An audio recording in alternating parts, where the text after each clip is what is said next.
Kalau padi itu dia manak dulu baru meteng. Kalau manusia Meteng dulu baru mana? Assalamualaikum warahmatullahi wabarakatuh. Waalaikumsalam warahmatullahi wabarakatuh. Sedulur sedanten, malam ini kita ketemu lagi dengan Lek Kirom. Siap. Kirom itu anu ya, ki Kunci dong. kunci ya, room.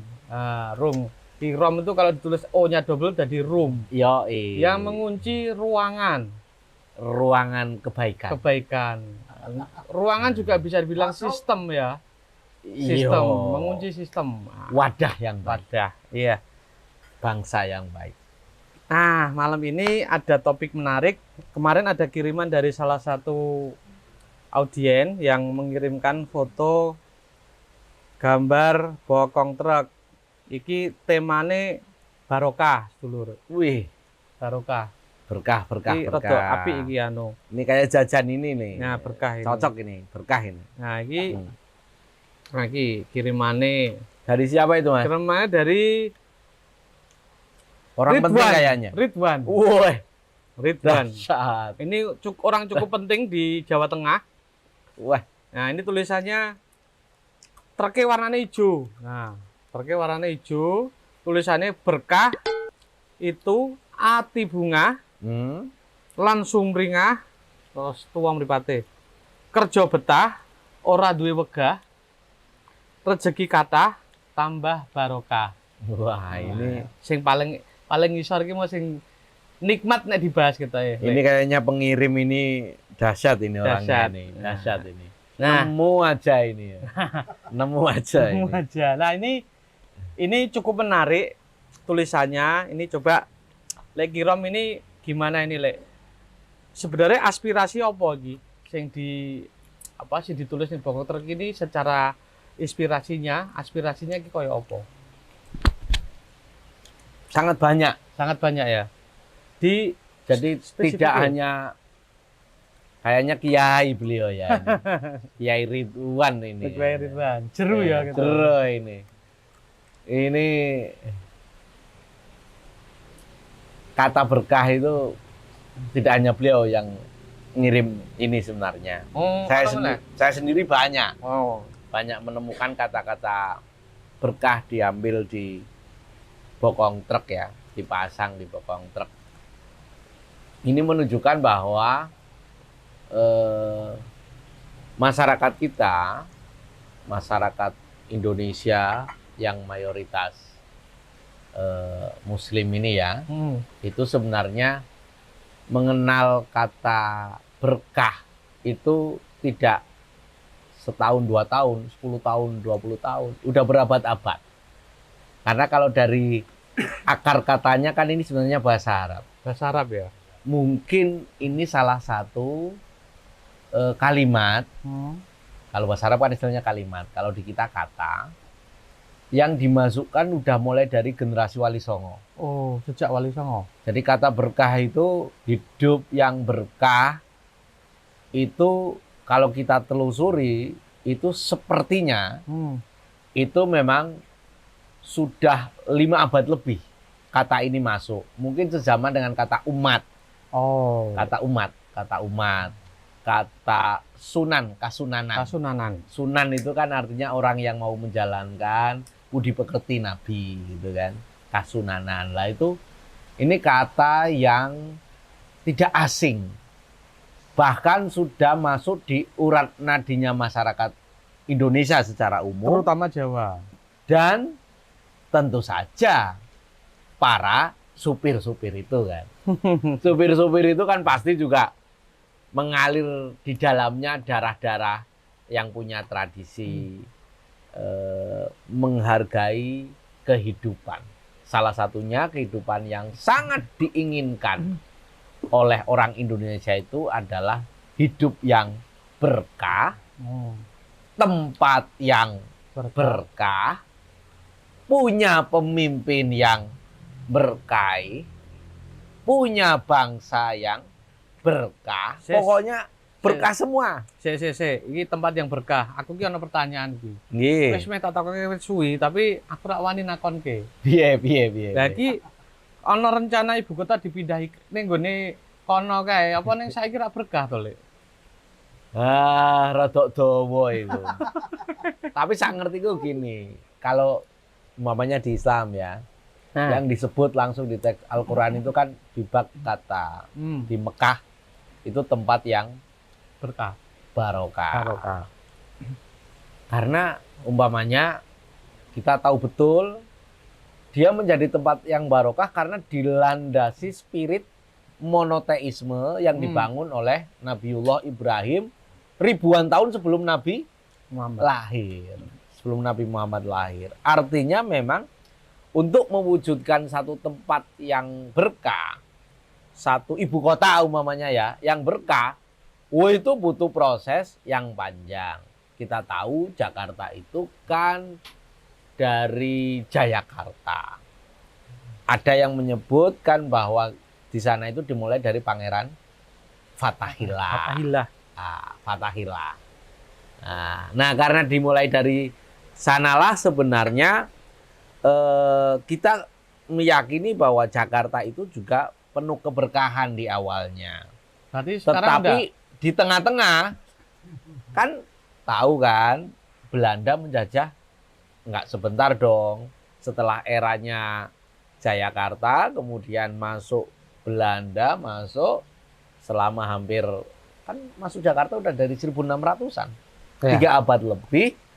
Walaupun sudah diperbaiki oleh generasi awal pendiri bangsa lewat kalimat, kalau di Nasidaria itu kan ada lagunya itu. Atas berkah rahmatnya Indonesia merdeka. Nah itu kan. Atau kalau Bung Karno kan di pembukaan jelas ya. Di pembukaan Undang-Undang Dasar 45 bahwa atas berkat rahmat Tuhan Yang Maha Esa, maka berdirilah bangsa yang kita cintai ini. Sebenarnya di situ sebenarnya dari fase Jakarta, eranya Fatahillah, kemudian era dikuasai oleh kolonialis dan imperialis Belanda, kemudian kembali diduduki oleh bangsa ini melalui 17 Agustus 1945. Sebenarnya di situ sudah ada spirit keberkahan. Tetapi berkah yang dimaksud itu, kalau ini belajar ngaji dari ustadz saya ya, dari kiai yang pernah saya sinauni, berkah itu kan izdadu khairin. Artinya jadi tambahnya kebaikan. Oh, tambah kebaikan.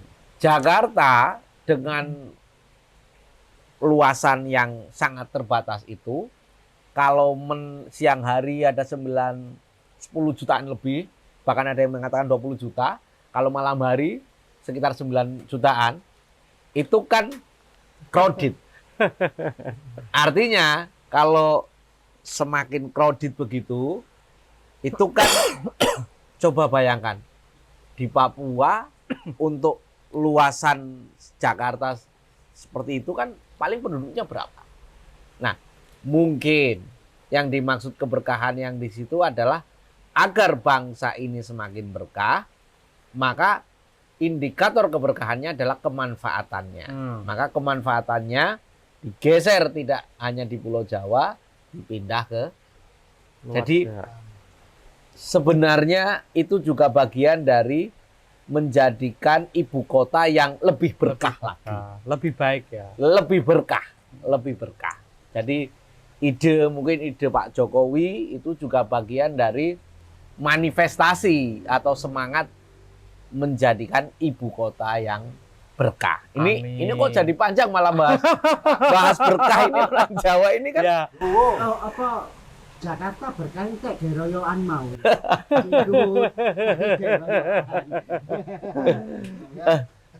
Jadi memperlebar berkah ya. Berkah itu cirinya dia semakin kesini semakin apa mudo apa. Jadi semakin berlipat-lipat.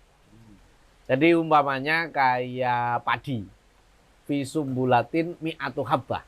Jadi dalam satu padi itu ada padi satu, kemudian nanti jadi anakan. Ketika jadi anakan, anakannya itu nanti ini bedanya padi dan manusia, Pak. Kalau padi itu dia manak dulu baru meteng. Kalau manusia Meteng dulu baru mana? meteng dulu baru manak. Jadi itu bedanya padi dan manusia. Jadi kalau ingin tahu, tetapi padi itu umpamanya di Al-Qur'an itu sering disebut sebagai contoh keberkahan. Bahkan saya sowan yai saya karena saya sering urusan pertanian, beliau selalu menyampaikan, kamu ngurusi pertanian aja karena fil majruati barokah. Saya kembali, satu bulir padi itu anakannya setidaknya ada 10, minim itu yang paling kurus. Kalau yang bagus bisa sampai sistem rise of intensification itu yang intensif bisa sampai 30 sampai 40 anakan. Menjadi ribuan. Jadi satu bulir menjadi ribuan. Kalau yang dilakukan Nabi Ibrahim bersama Nabi Ismail ribuan tahun sebelum Nabi Muhammad lahir, itu hanya 2 orang kebaikan itu, tetapi kan ribuan tahun kemudian jadi ribuan kader yang membawa kebaikan. Nah, Jakarta itu awalnya ketika awal kemerdekaan itu dia menampung seluruh penduduk, berbagai macam suku mendapatkan berkah di situ. Tetapi dia memiliki keterbatasan. Agar berkahnya, keterbatasannya ini bisa ditutupi, maka dia harus diperluas. Kan ada istilah usul fikih itu kan al-amru idza dhaqa ittasa'a. Jadi perkara itu kalau semakin menyempit harus diperluas. Tapi al-amru idza tasa'a fadhaqa. Artinya ketika ini masalah ini sudah semakin meluas, maka kita harus sempitkan masalah ini. Umpamanya, ini orang pada ribut sebenarnya urusan pilpres gini-gini kan, cari pemimpin yang berkah nih. Ini kan, wah macam-macam nih analisanya. Tetapi melalui bokong truk itu tadi, kita sebenarnya bisa menyederhanakan. Iya. Bokong truk tadi menyebutkan apa? Pemimpin yang baik itu salah satunya kerjanya apa tadi? Kerjanya orang wegah kerja atau orang wegah. Orang ngalap wah. Ya. Ada di truk yang lain saya bilang orang ngalap wah. Terus apa lagi? Rezeki kata. Orang di wegah kerja betah. Lah iki nek betah perang-perang periode terus piye kebetan? Lah ini ini. Jadi waktu Gus Dur presiden itu ada banyak yang mengatakan ini presiden yang berkah. Nelayan-nelayan dilalah, ikan-ikan banyak di laut. Temen saya itu yang kuliah pas itu karet itu pas itu naik Pak harganya. Awal reformasi kan, karena dia barang-barang ekspor naik. Kemudian kita tahulah guru-guru waktu itu zaman Gus Dur gaji naik berapa kali lipat kan. Nah, pemimpin yang berkah walaupun pendek umurnya kan 18 bulan ya kalau nggak salah Gus Dur jadi presiden itu, tapi dia bisa merubah banyak hal. Impactnya luas, besar. Betul. Jadi keberkahan hidup itu kalau sangat pribadi, menurut kalau saya analisis supir truk ini tidak harus yang umurnya panjang itu ya enggak. Biasanya jadi emang umurnya panjang jari iki dikai waktu nggo tobat. Ya bisa begitu. Bisa juga seperti layangan putus. Ya toh? Layangan putus Allah membiarkan dia. Ya.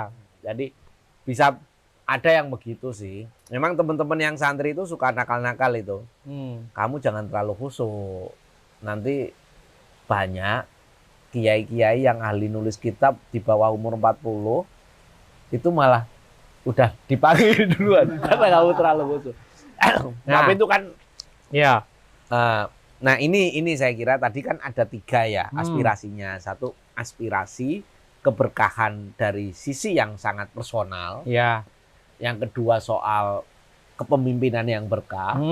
Yang ketiga sebenarnya dia pengen mengaspirasikan soal daerah atau tempat, entah itu desa, entah itu balad, entah itu bangsa yang berkah.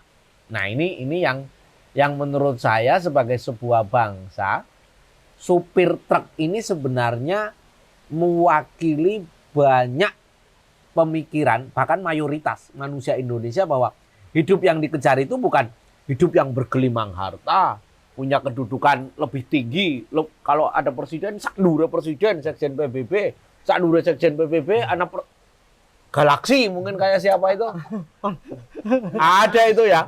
Ada. Thanos. Nah, itu. Wah, itu. Ah, bukan itu. Bukan ketinggian itu, bukan banyak-banyakan harta, bukan banyak-banyakan perempuan. Sekarang itu kan banyak tuh ada isu tuh tokoh tertentu lah ya, ngumpulin sampai ratusan atau bukan itu. Hidup yang berkah itu sering seiring dengan kalimat prasojo. Hidup yang prasojo. Ada yang mengatakan milih mukti atau milih mulyo. Ah, penting mana nih? Ini nanti bisa di dalamnya itu. Nah, andaikan masyarakat kita rata-rata nih seperti Bapak supir truk yang nulis tadi, saya yakin nggak lama kok bangsa ini akan, kalau istilahnya zaman Wali Songo kan, akan jadi bangsa yang tentrem kerto raharjo kan gitu. Toto tentrem kerto raharjo. Tetapi gemah ripah loh Sinawi. Nah. Tapi kalau generasi sekarang mungkin seperti Undang-Undang Dasar 45, Mas. Kalau di kebijakan itu pasal 33, bangsa yang berkah adalah bangsa yang sudah dari awal kita mengakui bahwa bangsa ini adalah anugerah dari Allah Subhanahu wa taala atas berkat rahmat Tuhan yang Maha Esa, sekaligus di dalamnya dia mengakui bahwa bangsa ini hanya menguasai kekayaan alam untuk sebesar-besarnya kemakmuran rakyat. Ini yang dimaksud bangsa ini punya ciri-ciri akan menjadi bangsa yang berkah. Artinya aspirasi ini kan dia mengharapkan, ekspektasi ini kan seperti yang jenengan sampaikan tadi. Harapannya tinggi sekali masyarakat. Artinya truk ini. Berarti kondisi sekarang belum sesuai harapan toh, makanya mereka ada nulis aspirasi di bokong truk tadi. Belum ideal. Saiki gimana sih kondisi sekarang sehingga muncul tulisan-tulisan seperti itu, mengharapkan barokahnya pemimpin, barokahnya bangsa, barokahnya daerahnya dan sebagainya. Sekarang sebenarnya kondisinya seperti apa tadi? Yos, nyontoh dari supir truknya sendiri lah. Iya. Supir truk itu kadang yang ngejar setoran, Pak. Oh, ngono ya. Dia yang menulis itu aja sebenarnya hidupnya lagi nggak berkah itu. Artinya, ya nggak cuma supir truk lah, kita juga sama lah ya. Apa itu salah sistemnya, salah apa ini. Nah, tak menungso pimpinannya. Artinya isu korupsi banyak sekali ya. Itu kan juga menunjukkan ada ketidakberkahan di situ. Kemudian ya baru ditangkap kayaknya kemarin ya. Nah, baru tadi ditangkap. Itu ya mana ya? Saya tadi melihat data statistik. Di Indonesia itu tidak lebih dikuasai 1% ekonomi iki. Nah, oleh berkah piye nek ngomong undang-undang nggak koplo iki sing salah. Lah ya gue mau. Karena yang jar setoran ya gimana? Padahal ciri khas keberkahan itu ya kalau di sila itu yang terakhir. Jadi Undang-Undang Dasar 45 tadi pasal 33 hak menguasai negara untuk sebesar-besarnya kemakmuran rakyat. Ciri bangsa semakin ke depan semakin berkah itu adalah sila kelimanya.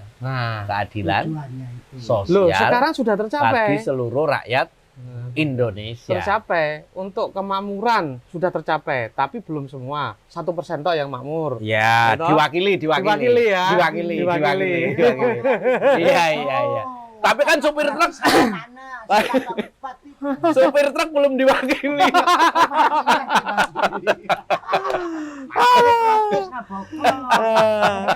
Nah, saya ini nek membahas tentang masalah tadi, banyak kasus korupsi dan rata-rata itu kan ada di ini ya, di lingkungan yang punya kekuasaan. Iya, iya, tak ngopi sih. Ngopi sih. Iya. Ben adem ya, ini rada panas iki. Nah, pemangku kekuasaan itu kan dipilih oleh rakyat, betul nggak? Nah, padahal tadi aku mengutip sampean ngerti ngomong, saya ini temanya kejar setoran gitu loh. Apakah ada korelasinya antara sistem pemilihan sekarang dengan kejar setoran tadi? Nah, ini agak masuk ya Pak. Masuknya itu bicara sistem. Ah, sistem kan? Sistem yang berkah. Nah, Jadi nek sistem itu berkah, maka dia memberi ruang kepada semua komponen bangsa kesempatan yang sama, ya, equality, kesetaraan yang sama di hadapan hukum, juga memberi pendapatan yang gapnya nggak terlalu lah. Karena kita tahu gini rasio kita kan bangsa ini dalam 20 tahun terakhir ya, itu memang gapnya udah semakin tinggi. Betul. Yang disampaikan Bung Haji Rhoma Irama, yang kaya makin kaya. Yang kaya makin kaya, yang miskin makin miskin. Yang kaya makin kaya, yang miskin makin Kita kembali miskin. bahwa Yang kaya untuk menyusun sistem yang berkah, sebenarnya para pendiri bangsa ini, termasuk dari generasinya Wali Songo lah, sebenarnya mereka udah sangat hati-hati memasukkan nilai-nilai pertahanan bangsa ini. Salah satunya dia memasukkan urip iku sak ora-orane itu ya, kalau lagu-lagu itu belajar mocopat.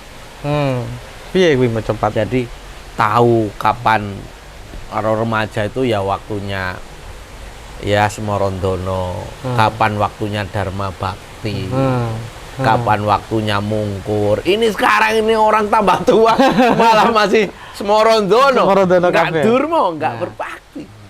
Kapan waktunya megatro?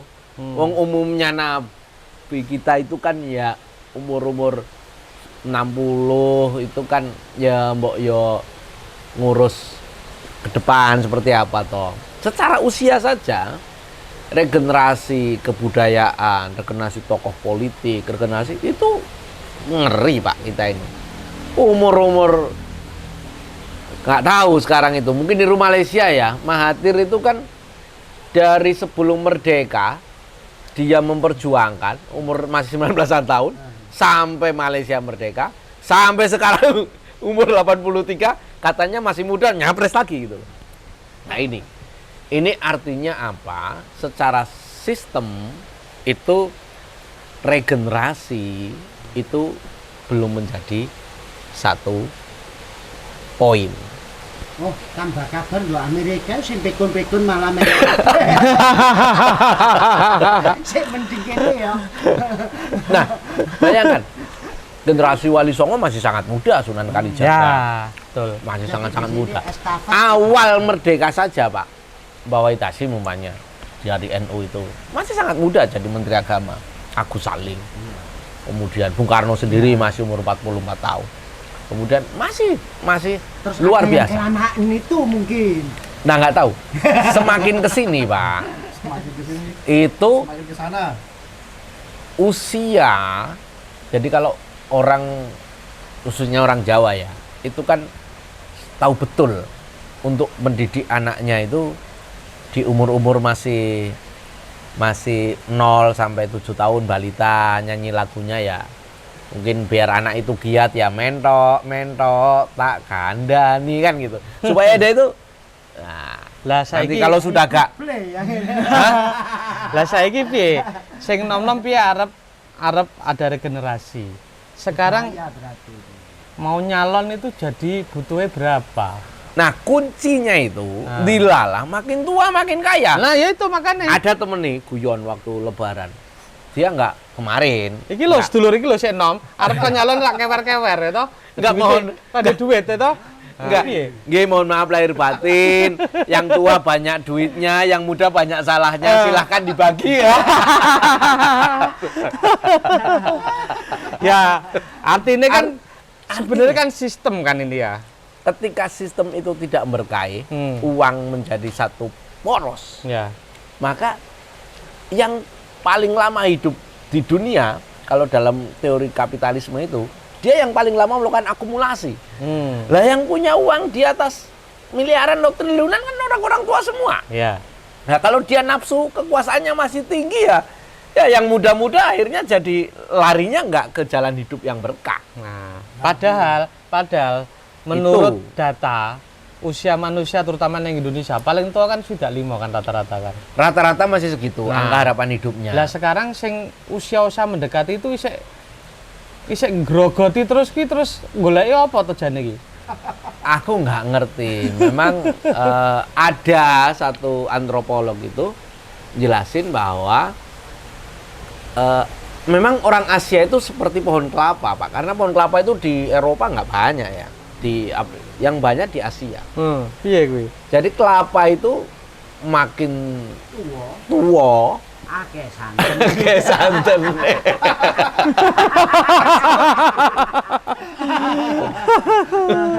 Ya. Nah, sementara kita ini kan menyukai pemimpin yang ya gue mau penuh dengan saripati, paham. Ya pastilah Pak. Yang paham paling banyak makan garam. Ya pasti orang yang lebih tua kan. Nah, tetapi tentu kita harus kembali lagi para pendiri bangsa kita. Dulu di eranya Bung Karno itu Wahid Hasyim, Pak Agus Salim, masih muda-muda semua.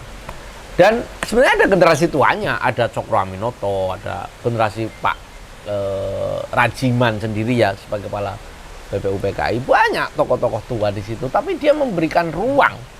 Karena ini babat alas, karena ini kayak Raden Patah lah di Demak, bukan Mbah Ngampel yang memimpin sendiri atau Sunan Kudus yang memimpin sendiri, enggak. Serahkan kepada Raden Patah yang masih muda.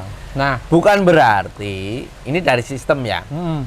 Sistem itu akan berkah ketika semua itu adil. Kalau adil itu kan ini coro dulu ya pernah mendengar lah dari Kiai itu wad'usai'in fi mahalli. Jadi menempatkan sesuatu pada tempatnya kan gitu. Jangan sampai lah ini kopi umpamanya. Ini tidak di mana-mana ya diminum tempatnya. Nah itu. Jadi membangun sistem yang berkah itu butuh waktu, Pak. Butuh waktu. Tapi bangsa kita sudah berada di jalan yang benar. Kalau baca dari sisi konstitusinya, sisi ideologinya, tetapi memang tinggal pelaksananya. Nah, ini. Sekarang ini pelaksanaan itu kan butuh yang namanya kebijakan, betul, dan regulasi. Ya. Nah, kira-kira untuk mencapai hal ideal yang kita inginkan tadi, yang banyak masyarakat inginkan, termasuk yang ditulis bawang truk itu tadi, pengen berkah semuanya. Piye carane memulai itu dari sisi kebijakan? Memang Pak, aku malah pengen jadi jalannya berliku. Jadi berliku, fakku rokoba, merdekakan dulu. Kalau bangsa kita dulu jajah, kita udah merdeka. Setelah itu, setelah merdeka nih, au it among, yang diurus negara ini, bahkan dulu Kanjeng Nabi ngajarin, itu adalah orang-orang yang betul-betul pada posisi membutuhkan makanan. Meteng ya. Jadi bangsa ini kalau ingin berkah, yang diurus dulu adalah au'id amung fi yaumin dzi masqobah. Pastikan tidak ada yang kelaparan. Makanya Sayyidina Umar kan tiap malam tuh keliling kan. Wah, dia pemimpin kayak ngono jos ya.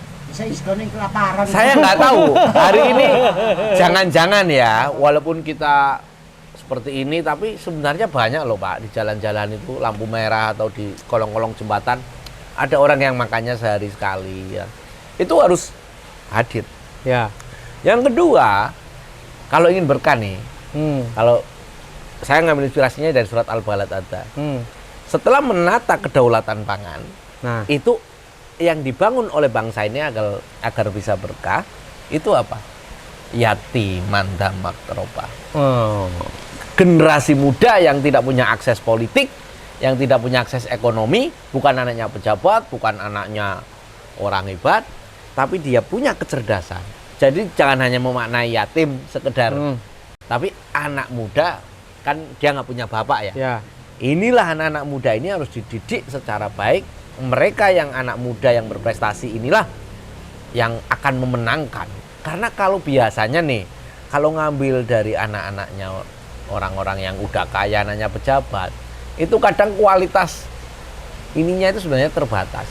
Tetapi kalau yatiman damak roba, anak-anak muda yang nggak punya akses kekuasaan dan politik, dia berada di pucuk Sumatera, Kalimantan, diambil semua. Contoh timnas kemarin tuh. Nah, Wih, itu kan diambil Indah Sabtu itu dari mana-mana. nggak ada yang dari luar ya? Itu sebenarnya bagian dari yatiman damak roba. Masuk. Au miskinan. Hmm. Data statistik tentang kemiskinan harus clear. Tahun ini umpamanya orang menganalisis kemiskinan itu harus berdasarkan bukan pakai rumus-rumus yang rakyat nggak tahu itu loh. Kan kalau kita ngomong indeks Gini rasio, rakyat kecil tahu nggak? Tapi kalau bisa mangan sedina ping telu itu toh. Pendapatan, umpamanya nih, seorang pemimpin harus bisa memastikan seluruh penduduknya yang masuk angkatan kerja minimal punya pendapatan UMR. Kalau dia nggak punya UMR, maka negara harus membayar dia, mempekerjakan dia supaya dia bisa dapat UMR. Karena itu bagian dari pelaksanaan konstitusi. Nah, prinsip itu saya kira yang kalau kita mau punya bangsa yang berkah, Tolong dirungokke. kedaulatan pangan, Tolong dirungokke ya. akses anak muda. Oke. Cocok. Yes. Wis kayane kok sudah ini ya, sudah Bokong truk ini sudah. Pokoknya sudah sampai pada kesimpulan dan sampai pada apa yang harus dilakukan agar idealisme yang kita inginkan tadi tercapai, berkah Ya. tadi. Ya, sekali lagi untuk mendapatkan keberkahan itu nggak cuma amal ya, nggak Iya. cuma kerja, tapi ya doa. Wah, makanya ngaji yo ya. Oke, sedulur, ini